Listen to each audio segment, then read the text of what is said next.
On continue notre belle petite étude sur l'évangélisation qui a rapport à une des actions, une des œuvres à faire pour le royaume de Dieu. Comme je l'ai déjà dit, on est des ambassadeurs à partir du moment qu'on est de nouveau. Dans 2 Corinthiens 5,17, ça le dit clairement, on est né, toute chose est devenue nouvelle, puis ça dit qu'on est devenu des ambassadeurs, puis qu'on doit à notre tour travailler à la réconciliation des gens. On continue dans la même idée de parler de l'évangélisation. Puis aujourd'hui, le sujet qu'on va regarder là-dessus, c'est que l'Évangile, là, en parlant de l'Évangile, la Bible, le Nouveau Testament, l'Évangile, c'est une puissance de Dieu pour sauver. Ce qu'il y a là-dedans peut sauver des vies. Puis pas juste sauver une vie de noyade là, qui dure 30 secondes. Sauver des vies pour qu'ils puissent vivre éternellement. C'est une puissance de Dieu, ça, ce qu'on a dans nos mains. Une des puissances de Dieu, parce qu'il y en a plusieurs choses que Dieu nous a données. J'en ai déjà parlé. C'est sûr que si Dieu le veut, on va en reparler des armes et la puissance de Dieu à notre disposition. On a regardé ensemble la dernière réunion, puis un petit peu avant, au sujet de ne pas avoir honte de Jésus ou de sa parole. Puis d'être prête à parler de Jésus partout, comme à l'exemple des apôtres. À la dernière réunion, on a vu, il parlait des maisons, il parlait dans les rues, des endroits publics, parlait des synagogues, parlait dans le temple. Puis il y a même chemin faisant, en se rendant quelque part, il évangélisait quand même. Fait que des occasions d'évangéliser, là, c'est partout. Parler de Jésus. Dieu nous appelle à ça, frères et sœurs. Si tout ça c'est écrit, c'est pour nous donner des exemples. Quand il est dit dans Hébreu qu'on est environné d'une si grande nuée de témoins, les témoins, c'est les gens qui ont parlé dans ce livre-là. La grande nuée de témoins qui nous ont devancés, qui ont agi, qui ont travaillé, qui ont montré l'exemple, c'est des témoins de Jésus qui nous ont montré l'exemple que nous, dans les derniers temps, on prend ce qu'il y a là, puis on s'en sert comme on avance avec ce qu'on apprend dans cela. Mais la parole de Dieu, c'est une puissance de Dieu qui sauve. Puis ça peut sauver, ça nous a sauvés, puis ça peut sauver les gens qui nous entourent. Est-ce qu'il y a des gens dans nos familles qui ne sont pas sauvés? Est-ce qu'il y a des gens dans nos amis qui ne sont pas sauvés? Est-ce qu'il y a des gens dans nos compagnons de travail ou dans nos compatriotes qui vivent dans notre ville, puis dans les villes et les villages de notre belle province ou dans notre pays? Y en a-tu qui ne sont pas sauvés? Il y en a à la tonne. C'est pas des farces, qu'est-ce que je vous dis là. C'est toutes des âmes qui vont périr s'ils n'entendent pas parler de l'Évangile, puis s'ils accrochent pas. Est-ce que ça fait un peu de monde autour de nous à rejoindre? Oh, il y en a, oui, beaucoup, pas mal plus même que qu'est-ce qu'on peut atteindre. Jésus avait dit à ses disciples d'aller évangéliser, puis il dit, j'aurais pas fini de parcourir toutes les villes de Jérusalem qui étaient pour en revenir. Pas juste de Jérusalem, de la Judée ou de tout le territoire. On finira pas d'en parler. Dieu en sauve de plus en plus, puis tous ces plus en plus-là, s'ils travaillent tous à l'évangélisation, on a, je dis pas une chance, mais on a une grâce de pouvoir atteindre tout le monde par l'Évangile. Tout il peut être utilisé. Tous les médias sont bons pour répandre la bonne nouvelle. Que ce soit des pamphlets, du bouche-à-oreille, le journal, la radio, la télévision, l'Internet. Toutes les places sont bonnes pour semer parce que ça, ce qui est écrit là-dedans, ça peut sauver des vies. Y a-t-il un amen? Le défi aujourd'hui est que le plus grand nombre puisse entendre l'Évangile et être sauvé. Ça, c'est le défi. J'y pense, puis ça me fait comme, il faut que je fasse de quoi? Moi? Mais imaginez Jésus, lui, comment est-ce qu'il pense présentement. Lui, il l'a fait, là, qu'est-ce qu'il pouvait, puis là, il travaille d'un cœur, il essaye de les amener mais il voudrait que tout le monde soit sauvé et parvienne à la connaissance de la vérité. C'est écrit, ça aussi, ce verset-là. C'est sûr qu'il y en a qui vont s'endurcir, mais Jésus veut les atteindre, ces gens-là, puis il compte sur nous autres. Il dit, je vous ai choisi, je vous ai établi. C'est pas un hasard qu'on est à Beauharnois, afin que vous alliez porter du fruit, puis que votre fruit demeure. On est là pour cela, frères et sœurs. Il faut organiser des activités pour rejoindre les gens. Comme je disais tantôt, tout est bon. Ouais, mais il y en a qui vont dire, ouais, mais je la connais pas comme faut, la Bible. Un exemple de ça, c'est que les disciples se questionnaient que quand Jésus leur a dit, vous allez recevoir une puissance, le Saint-Esprit va venir sur vous. Puis les disciples ont posé une question à Jésus en disant, à la réception du Saint-Esprit, est-ce que le royaume d'Israël va être rétabli en autorité sur les nations? C'était la question des apôtres avant qu'ils reçoivent le baptême du Saint-Esprit. Parce que des fois, on s'inquiète, il va-tu se passer ça comme événement? Il va-tu avoir tel événement? Puis là, on parle beaucoup des choses qui doivent se mettre en place avant que Jésus revienne. On parle de l'Apocalypse, on parle de tout ce qui est écrit là. Puis ça, c'est un sujet qui est bien d'actualité. Puis Jésus ne veut pas qu'on focus plus que ça dans ce sujet-là. Oui, on peut le savoir, mais le premier sujet qu'on a besoin d'apprendre, c'est ce que Jésus leur a répondu dans Actes 1,6. Il dit, alors les apôtres réunis lui demandèrent, « Seigneur, est-ce en ce temps-là que tu rétabliras le royaume d'Israël? » Parce qu'il venait de leur dire, la puissance du Saint-Esprit va descendre. Eux autres, ils attendaient une délivrance des Romains, puis de pouvoir voir le peuple d'Israël être mis en autorité. Parce que c'est promis dans les prophéties que ça va arriver. Mais c'est juste au retour de Jésus. En attendant, c'est pas ça le questionnement, ces prophéties. Jésus, au verset 7, il leur répondit, « C'est pas à vous de connaître les temps ou les moments que le Père a fixés de sa propre autorité. Mais vous recevrez une puissance, le Saint-Esprit survenant sur vous, et vous serez mes témoins. » C'est pas à vous autres, c'est pas à nous autres de connaître les signes à l'heure exacte que Jésus va revenir. C'est pas ça qu'il faut focusser. Il faut focusser. On a reçu le Saint-Esprit, on peut marcher dans la puissance de Dieu dans le but d'évangéliser. D'être des témoins, c'est d'être des gens qui sèment la parole. C'est là-dessus qu'il faut focusser.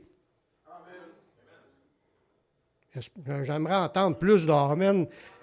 C'est là-dessus qu'il faut focusser sur l'évangélisation. C'est pas à vous de connaître les temps et les moments. Focusser sur être un témoin, rechercher la puissance de Dieu, puis aller briller dans ce monde, être des lumières dans ce monde. Les chants, tout le rapport que Dieu nous envoie sa lumière, Dieu sa lumière, puis on veut marcher dans la lumière, puis c'est Dieu de lumière, puis on marche avec le Dieu de lumière, mais c'est pour éclairer. On n'allume pas une lampe pour la mettre sur le boisseau, on la met sur le chandelier pour qu'elle éclaire tout homme. Vous êtes toutes des lampes qui ont été allumées. Oui, mais ici, ça éclaire pas fort. Ici, c'est pour recevoir l'huile qui va vous faire éclairer, pour aller dehors dans la rue pour éclairer tout homme. Voyez-vous, on est des lumières, la lumière de l'Église, ouais. Mais la lumière des hommes, la lumière du monde, c'est ce que Jésus nous appelle. Fait qu'on doit rechercher à répandre la parole de Dieu, même si nous ne connaissons pas toute la révélation. Il lui dit pas à vous à connaître. Oui, il y a des chrétiens qui se posent encore des questions sur des sujets de l'Apocalypse, puis presque tous les chrétiens pensent à ça. Mais vu que c'est pas à nous de connaître les temps et les moments, puis toute la patente, c'est pas là-dessus, à moins que Dieu vous ait appelé à être un théologien, puis être capable de comprendre toute la prophétie pour être capable de l'enseigner. C'est une affaire, mais si c'est pas ça, concentrons-nous à l'évangélisation. On n'a pas besoin de tout connaître la Bible pour commencer à évangéliser. C'est ça qui est la pensée résumée. C'est ça que Jésus veut dire. D'aller évangéliser juste avec les choses de base. Comment pouvons-nous convaincre les gens? Quel outil doit-on utiliser pour convaincre les gens? Voici comment les disciples procédaient. Puis là, on rentre dans ce qui est important pour le chrétien à se casser la tête et à apprendre. De comprendre l'importance de connaître certains passages des Écritures de la base de notre foi. C'est ça qu'il faut apprendre. Vu qu'on faut aller parler du Seigneur, mais il faut apprendre quelques versets de la Bible sur des choses de base du salut. C'est ça qui est important. C'est notre mission d'aller répandre cela. Tous les chrétiens devraient s'inquiéter de ce sujet-là, puis de méditer des versets qu'il y a là-dessus pour les apprendre, pour être capable d'aller les dire aux autres, parce que c'est les sujets que les apôtres utilisaient. Même Jésus, vous allez voir. Dans les écrits qu'on lit, là, dans les actes, comme par exemple dans Actes 18, 28, ça dit « Il refutait vivement les Juifs en public, démontrant par les Écritures que Jésus est le Christ. » Fait que lui, ce qu'il avait appris, cet apôtre-là, il avait appris à aller chercher les versets qui étaient écrits dans les Écritures pour démontrer que Jésus, c'est le Christ, c'est le oint, c'est le Messie attendu par les Juifs. Les Juifs sont encore en attente de voir la révélation du Messie. Ils n'ont pas cru en Jésus, ils cherchent encore. Dans ce temps-là, ils cherchaient le Messie. Ils attendaient le Messie. L'apôtre Paul, lui, ce qu'il a fait, il sort tous les versets, touc, mais c'était pas un livre, c'était des rouleaux, il déroulait ça, puis il lisait, puis il ressortait à telle place, c'est écrit, telle place, c'est écrit, il savait les versets. Puis quand il allait, il disait... Il refutait vivement les Juifs en public. Tard, la Bible a dit ça, c'est écrit ça. Jésus, c'est le Christ, c'est loin, c'est le Messie. Puis c'était pas n'importe qui, parce que dans ces écrits-là, ça disait qu'il viendrait un prophète comme Moïse, puis que celui qui écoutera pas ce prophète-là sera retranché du peuple. Fait qu'eux autres le voulaient, ce Messie-là, parce qu'il était annoncé dans plein de versets. Ils ne voulaient pas être retranchés du peuple. Fait que tout de suite après la mort de Jésus puis sa résurrection, les apôtres prêchaient à propos de Jésus. Qui est Jésus? Qu'est-ce qu'il représente? C'était le Messie attendu. Pour les païens, ils n'entendaient parler eux autres aussi. Il y en a parmi les païens qui croyaient qu'un Messie viendrait. La preuve, les 3 rois mages là, qui sont arrivés, ils savaient que le roi venait de naître. Je te dis pas que ça venait de Dieu, mais il y a du monde dans le monde qui savait que ça viendrait. Puis ils attendaient la venue de ce roi-là qui devait régner sur Israël. Mais tout ça pour dire, ce qui était le but d'apprendre, c'est de démontrer par les Écritures. Ce qu'on veut comprendre aujourd'hui avec les versets qu'on va lire dans la prêche, que c'est pas vos arguments qui vont convaincre quelqu'un. C'est pas votre belle manière de parler, votre éloquence avec des beaux mots, puis des grands mots bien longs. C'est pas ça qui convainc. C'est la parole de Dieu qui convainc. C'est ça qui est la puissance qui sauve. C'est la Bible, c'est ce qui est écrit là-dedans qui est puissant, qui est l'Évangile qui est une puissance pour sauver. Dans Romains 1,16, je ne l'ai pas lu, je pense tantôt, car j'ai point honte de l'Évangile que disait Paul. C'est une puissance de Dieu pour le salut de quiconque croit, du juif premièrement, puis du grec. C'est une puissance de Dieu pour le salut. Fait qu'il faut amener les gens à croire ce qui est écrit là. C'est ça qui doit convaincre. Parce que si les gens vous suivent parce que vous êtes un beau parleur, les gens ne vont pas à Jésus, ils vont à vous. C'est pas ça qu'on a besoin. Vous n'avez pas besoin d'être des beaux parleurs. Vous avez juste besoin de connaître des versets qui parlent de Jésus puis de dire ça au monde. Puis c'est ça qui va les amener à Jésus. Puis ça, ils vont être sauvés. À part de démontrer par les Écritures que Jésus, c'était le Christ, le Messie, le oint, le Sauveur, mais il prêchait aussi sur la mort puis la résurrection de Jésus. Puis ça, là, même si ça ne faisait pas plaisir à personne, dans ce temps-là, je pense qu'il y avait des Juifs puis des gens romains, là, des païens, qui avaient honte d'avoir crucifié Jésus. Peut-être qu'ils se sentaient coupables de l'avoir fait. Parce qu'ils ont fait un péché en faisant cela, même si c'était le plan de Dieu. Celui qui a livré Jésus, il a péché. Ceux qui l'ont crucifié, ils ont péché, même si c'était le plan de Dieu. Il y en a qui se sentaient coupables quand ils entendaient parler de Dieu, ils n'étaient pas d'accord. Peut-être qu'ils avaient honte, peut-être qu'ils se sentaient accusés. Mais eux autres, les apôtres, prêchaient la mort et la résurrection de Jésus, que ça plaise ou non. Ils ne s'arrêtaient pas à la réaction des gens. Leur mission, c'est de l'annoncer, ce qui s'est passé, que Jésus est mort, puis pourquoi il est mort, puis qu'il est ressuscité le troisième jour, conformément aux Écritures, comme Paul le dit dans Corinthiens au chapitre 15. C'est pour ça que les chrétiens, il faut qu'ils soient prêts à toutes sortes de réactions quand on leur parle de Jésus. On sait que les gens ils sont dominés par le prince des ténèbres, ils réagissent à cause de certains péchés dans leur vie, mais nous, on n'est pas là pour « Ah, lui, ça va faire son affaire » ou « lui », on n'est pas là pour ça, on est là « Je dois dire ce qu'il y en est sur la mort et la résurrection de Jésus, peu importe comment le monde va le prendre. » 1 Corinthiens 1, 23, ça nous dit « Nous prêchons Christ crucifié. » C'est un scandale pour les Juifs et folie pour les païens. Tu vois qu'il y a du monde qui ne croit pas, soit qu'ils trouvent ça scandaleux, il y en a d'autres qui vont trouver ça une folie de parler de Christ crucifié. Mais Paul, lui, voit ça bien plus qu'une folie ou un scandale. Il dit que c'est une puissance de Dieu, le fait que Jésus soit mort. Ce sujet-là, c'est une puissance de Dieu qui peut sauver les gens. Lui, il dit que c'est une puissance de Dieu, puis c'est une sagesse de Dieu pour ceux qui sont appelés, tant juifs, tant grecs. Fait qu'il sait que ça ne fera pas l'affaire à tout le monde. Mais lui, il prêche à Christ crucifié. Le monde qui le prenne pas, mais il y en a qui le prennent, puis il y en a qui vont être sauvés à cause de ce message-là. On voit aussi que la technique de Paul, il ne pointait pas trop la conversation sur lui. Parce qu'il y en a des fois, quand il prêche, tu écoutes le prêche, passe toute la prêche à parler d'eux autres, puis qu'est-ce qu'ils ont vu, qu'est-ce qu'ils ont fait, puis comment ils sont bons. C'est pas ça, là.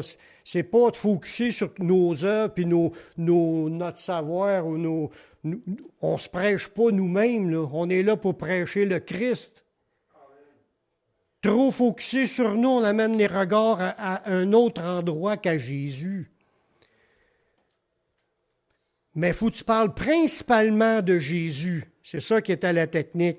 Dans 1 Corinthiens, chapitre 1, versets 23 et 24, l'apôtre Paul, il dit « Nous prêchons Christ crucifié. » Non, c'est pas celle-là, excusez, c'est dans 2 Corinthiens 4, 5. Nous ne prêchons pas nous-mêmes. C'est ça qu'il dit dans ce passage-là. Nous ne prêchons pas nous-mêmes. Ils n'étaient pas là pour se parler d'eux autres. C'était pas eux le focus du plan de Dieu. C'est pas de parler comme je suis bon, je suis fin, puis j'ai vu plein de belles affaires. On se prêche pas nous-mêmes. C'est Jésus-Christ le Seigneur que nous prêchons. Puis là, on se dit qu'on est vos serviteurs à cause de Jésus. Voyez-vous, ça c'est encore une erreur que des gens font quand ils parlent trop le focus sur eux-mêmes. Paul, il dit, on ne se prêche pas nous-mêmes, on prêche Jésus, on prêche le Christ crucifié, on prêche sa mort, sa résurrection, puis ce que ça l'amène au monde, le pardon, puis tout ça. C'est ça qui va amener le monde au salut. L'outil que Jésus utilisait, parce que Jésus, lui, il en utilisait aussi quand il parlait, là. Il utilisait les révélations prophétiques de l'Ancien Testament. Parce que la Bible est formée de 2 livres, l'Ancien et le Nouveau. L'Ancien était écrit avant que Jésus vienne.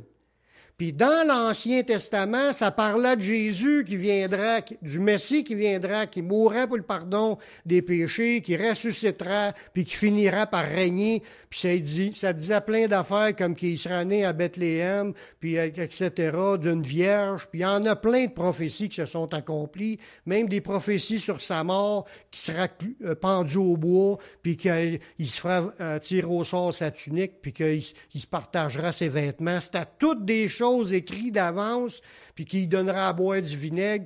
Toutes sortes de choses qui ont été écrites d'avance Puis quand c'est arrivé, c'est l'accomplissement prophétique. Mais Jésus, dans son ministère, là, il parlait des prophéties de l'Ancien Testament pour essayer d'amener le monde à comprendre. Puis quand il était pour le vivre, mais les gens auraient eu comme une conviction que c'était vrai.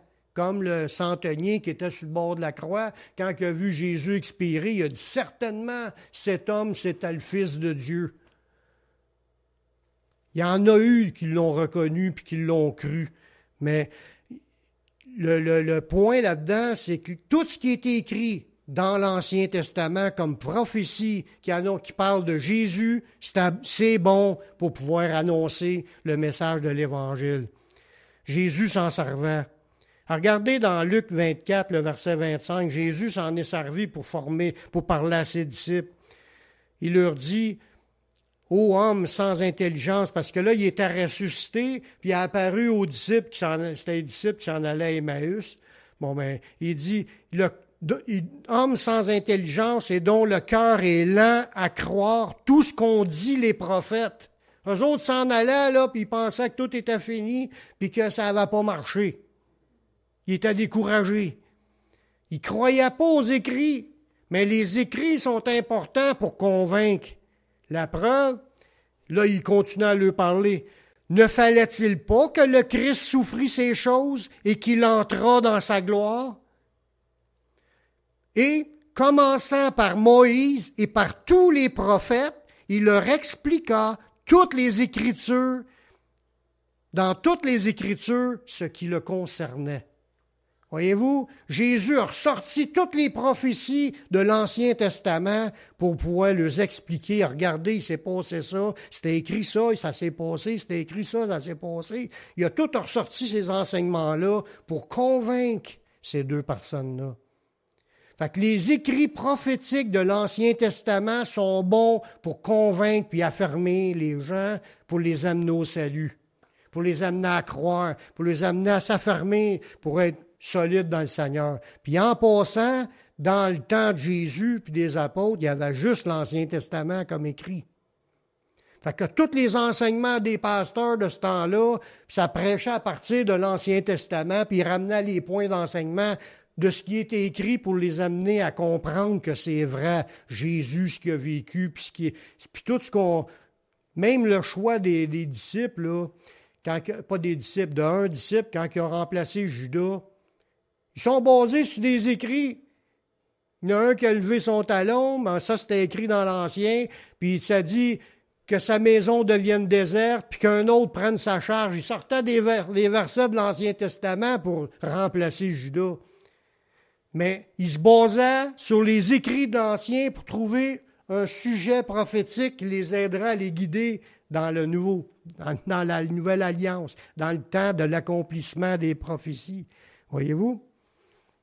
Fait que tout ce qui est écrit dans l'Ancien, on parlait tantôt au début, pas trop focusé sur le futur, mais focusé plus sur ce qui a été écrit d'avance dans la Bible. C'est ça qui est puissant pour convaincre puis ramener le monde dans la vérité. Jésus s'en servait, il a dit, il commençait par Moïse, puis quand on parle des livres de Moïse, c'est les 5 premiers livres de la Bible. La Genèse, l'Exode, Lévitique, Nombre, Deutéronome, c'est les livres de Moïse. C'est Moïse qui a écrit ça. Puis après ça, c'est l'histoire du peuple d'Israël, puis il y avait aussi les prophètes qui ont parlé.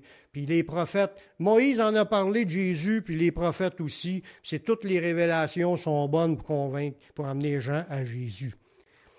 Ce qui était annoncé dans l'Ancien Testament, c'était la base de la révélation. Elles peuvent nous conduire au Messie, qui est Jésus, ou condamner quelqu'un.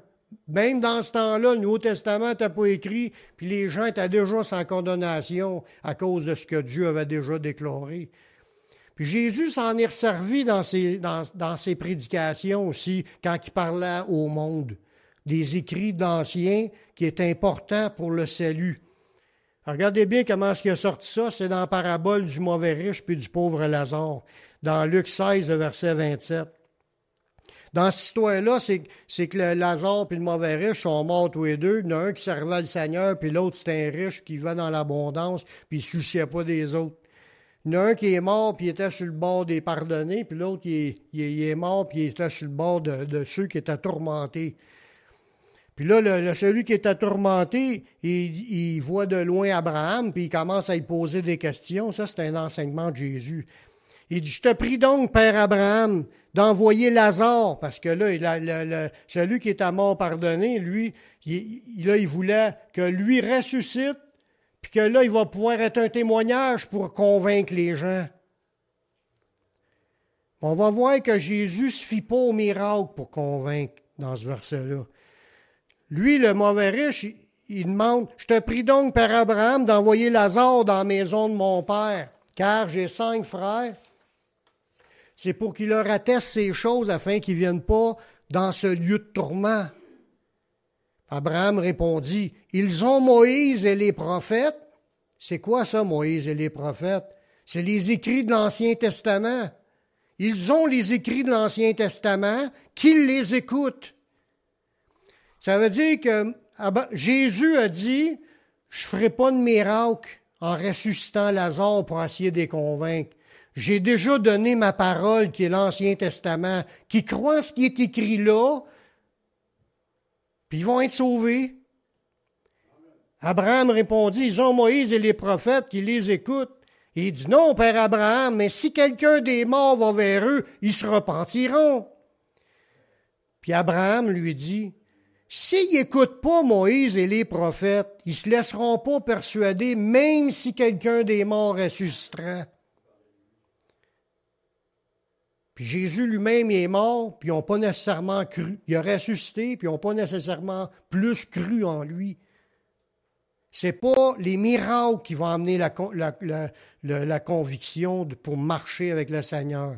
C'est qu'est-ce qui est écrit dans la parole de Dieu qui peut amener une conviction pour amener les gens dans le salut, puis à persévérer dans le salut. Il faut que les gens réalisent que c'est la parole de Dieu, puis qu'ils s'accrochent à ça. Il avait le droit de dire Amen de temps en temps. Le Nouveau Testament, lui, son rôle, c'est la confirmation de ce que Dieu a promis. Parce que les promesses étaient dans l'Ancien. C'est juste ça qu'il y avait. Là, les apôtres ont commencé à prêcher. Ils parlaient basés sur des versets de l'Ancien. Puis quand ils ont écrit le Nouveau après ça, le Nouveau Testament, basé sur ce qui s'est produit à partir de l'Ancien. Regardez dans Jean 1,45.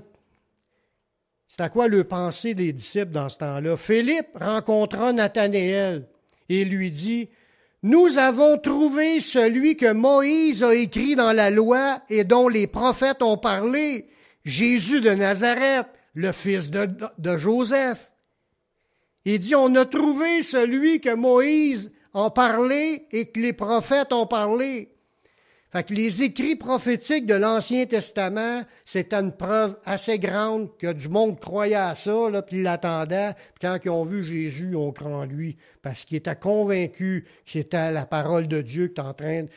Vous savez, quand il a dit la parole de Dieu demeure éternellement, il n'y avait pas le Nouveau Testament décrit dans ce temps-là. C'était juste l'Ancien qu'il y avait. L'Ancien Testament aussi demeure éternellement. Des fois, on dit, ça, c'était le livre avant, puis ça compte plus. Pas vrai.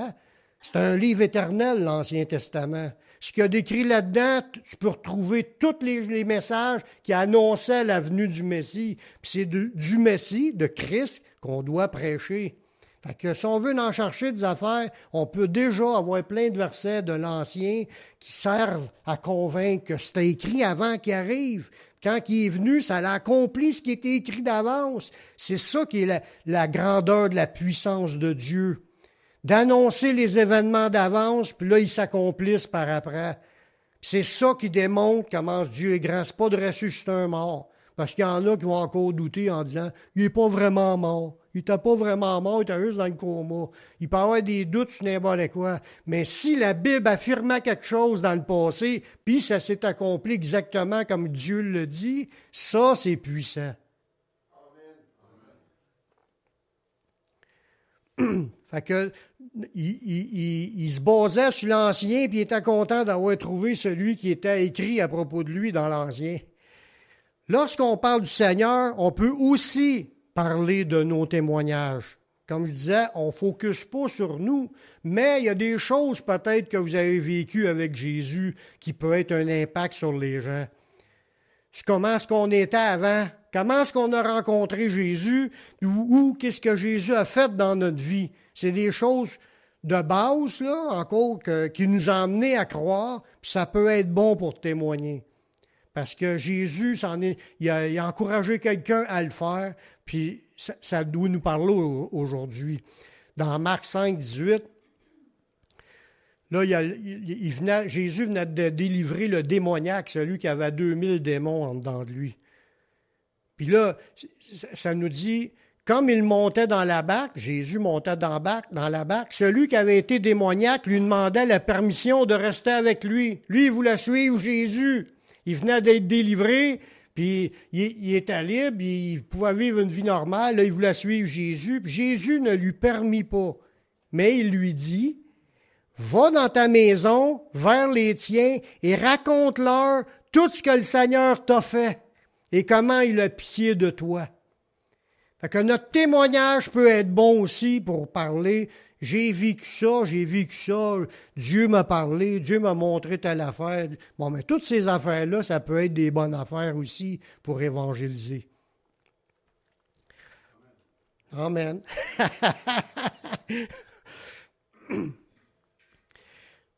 En fin de compte, là, il faut parler pour ceux qui se disent, moi, j'ai pas vécu grandes affaires. Mais vous avez mis votre foi dans ce qui était écrit. Hein? Parce que si je suis ici, moi, c'est parce que je le sais que Jésus est venu il y a 2000 ans, c'est écrit, puis j'y crois.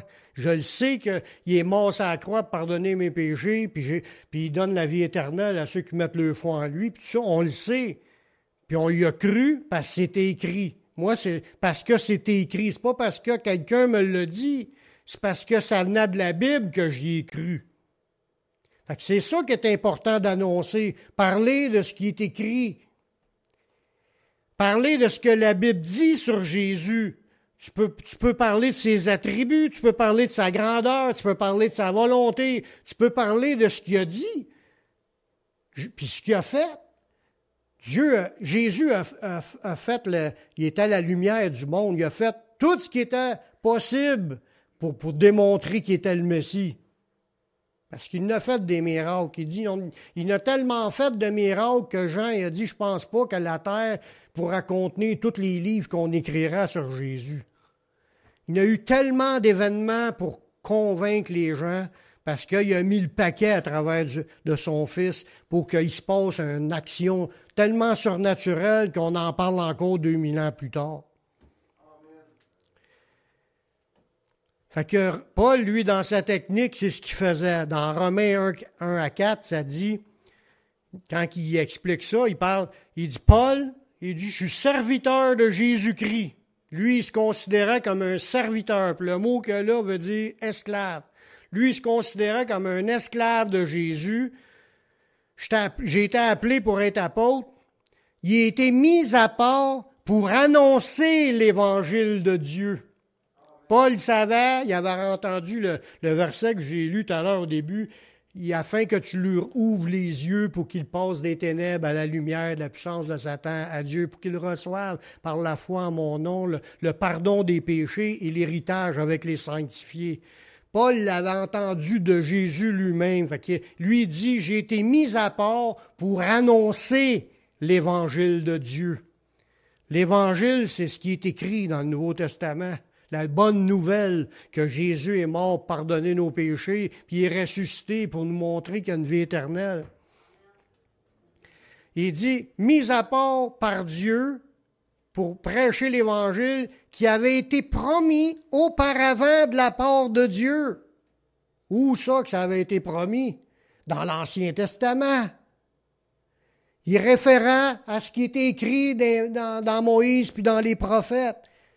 C'est ce qu'il dit. Il avait été promis auparavant, Jésus, de la part de Dieu par ses prophètes dans les Saintes Écritures. C'est la référence pour amener le monde au salut. En ce qui concerne son Fils, en parlant de Jésus, qui est né de la postérité de David, Parce qu'il s'était annoncé à David qu'il y aurait un descendant qui régnerait sur toutes les nations. Puis c'est Jésus qui est l'accomplissement prophétique. Là, il commence à dire, en parlant de Jésus, il a été déclaré fils de Dieu avec puissance selon l'esprit de sainteté par sa résurrection d'entre les morts. Jésus-Christ, notre Seigneur. Il parlait de Jésus, puis il amena des idées, sa grandeur. Comme un exemple, dans Isaïe chapitre 9, verset 5, qui dit, un enfant nous est donné, un fils nous est donné, la domination reposera sur ses épaules, on l'appellera admirable, conseiller, Dieu puissant, Père éternel, prince de paix. Ça, il parlait d'une prophétie pour annoncer la venue d'un bébé qui sera appelé le Dieu puissant puis le Père éternel. Il sera appelé le Consolateur. Il sera appelé Dieu sur tous ses aspects. Ça parlait de Jésus. Ben, quand on parle avec des gens, les amener à comprendre que Jésus, c'est wow, merveilleux, tout puissant. Parce qu'il disait admirable. Admirable, c'est conseiller, c'est le consolateur, le Dieu puissant, Père éternel. Là, tu parles de Jésus, puis là, t'en mets de ce qu'il est. Fait que ce qu'on a besoin de se concentrer à apprendre, c'est des études bibliques qui parlent de qui est Jésus, puis qu'est-ce qui est annoncé pour lui. Parle de ça au monde, puis c'est déjà suffisant pour les amener au salut. Une bonne connaissance de la parole de Dieu nous amène à être plus efficaces dans l'évangélisation. À l'exemple du Juif qui était nommé Apollos, dans les Actes au chapitre 18, le verset 27. Ça parle d'Apollos, un gars qu'ils ont rencontré, mais c'était un gars qui connaissait la Bible. Et comme il voulait passer en Achaïe, les frères l'y encouragèrent et écrivirent aux disciples de bien le recevoir. Quand il fut arrivé, en parlant d'Apollos, il se rendit par la grâce de Dieu très utile. On voit là-dedans que plus tu connais la Bible, plus que tu es utile pour le royaume de Dieu. Il dit, quand il fut arrivé, il se rendit par la grâce de Dieu très utile à ceux qui avaient cru, car il refutait vivement les Juifs en public, démontrant par les Écritures que Jésus est le Christ. Le gars, il connaissait la Bible, connaissait les passages qui parlaient de Jésus, puis il ostinait des vives discussions avec les Juifs qui, eux autres, sont entêtés, puis lui, il savait ce qui était versé, puis il s'est rendu très utile parce que il combattait avec quoi? Avec l'épée de l'Esprit, qui est la parole de Dieu, qui est l'Ancien Testament et le Nouveau Testament. Parce que le Nouveau, c'est la confirmation de ce qui est annoncé. Fait que ça fait partie de la parole de Dieu, mais c'est l'épée de l'Esprit. C'est par les Écritures qu'il faut amener les gens à croire. Alors, regarde, c'est ce que ça dit tout le long dans tous les versets qu'on vient de démontrer. Dans le verset 28, il refutait vivement les Juifs en public, démontrant par les Écritures que Jésus, c'était le Christ. C'était le sujet à prêcher.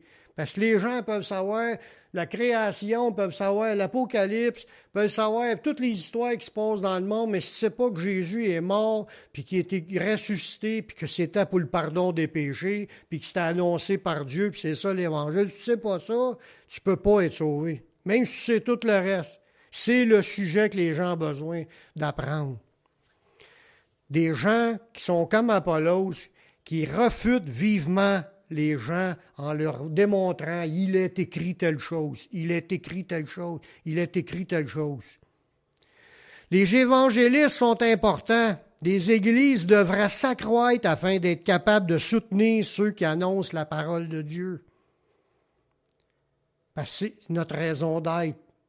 Il faut soutenir les évangélistes, prier pour eux autres, puis aussi pour voir ce que ça prend pour pouvoir que ça se fasse. Si les gens ils se portent tout seuls, ça n'avance pas. C'est sûr qu'ici, on est des petites églises, qu'on n'a pas grand-chose, mais on devra s'accroître, puis là, quand on va s'accroître, on va être capable d'en soutenir plus. Voyez-vous? Dans Actes 18, 5, pour une idée de cette idée-là, Quand Silas et Timothée furent arrivés de la Macédoine, il, en parlant de Paul, il se donna tout entier à la parole, attestant aux Juifs que Jésus est le Christ. Voyez-vous, ça veut dire qu'il y a des moments où que Paul est obligé d'aller travailler. Il était faiseur de temple. Mais quand il y a eu des disciples qui sont arrivés, là, il a pu se concentrer parce que les autres travaillaient puis aidaient financièrement. Pas toute la gang qui était au front. Quand il pouvait, il pouvait. Les fois, c'est les églises qui supportaient, puis là, il était dans l'abondance. Mais d'autres fois, il dit, j'ai appris à vivre aussi dans la disette. Puis il y a d'autres fois qu'il était obligé d'aller travailler. Mais il y a d'autres fois qu'il s'est consacré à 100%, il pouvait se donner à 100% aux Écritures. Pour servir des Écritures, pour dire aux autres, Jésus, c'est le Christ, le Sauveur, le Messie. Je crois que tous les disciples devraient mémoriser les versets de base afin d'être capables d'expliquer le salut. Y a-t-il un amen? Ça parle à qui, là, cette dernière déclaration-là? C'est à chacun de nous. On devra tous les apprendre, les versets de base, pour être capable d'expliquer le salut. Tous. Parce qu'on est tous appelés à être des témoins. Si vous ne savez pas ces versets-là de base pour servir à évangéliser, mais que vous allez arriver devant personne, puis vous ne saurez pas quoi dire, vous allez parler du match de hockey, puis vous allez parler de la température. C'est pas ça. Il faut parler de Jésus, puis Jésus, qu'est-ce qu'il a fait, que Jésus... Tu sais, il faut savoir ces versets-là.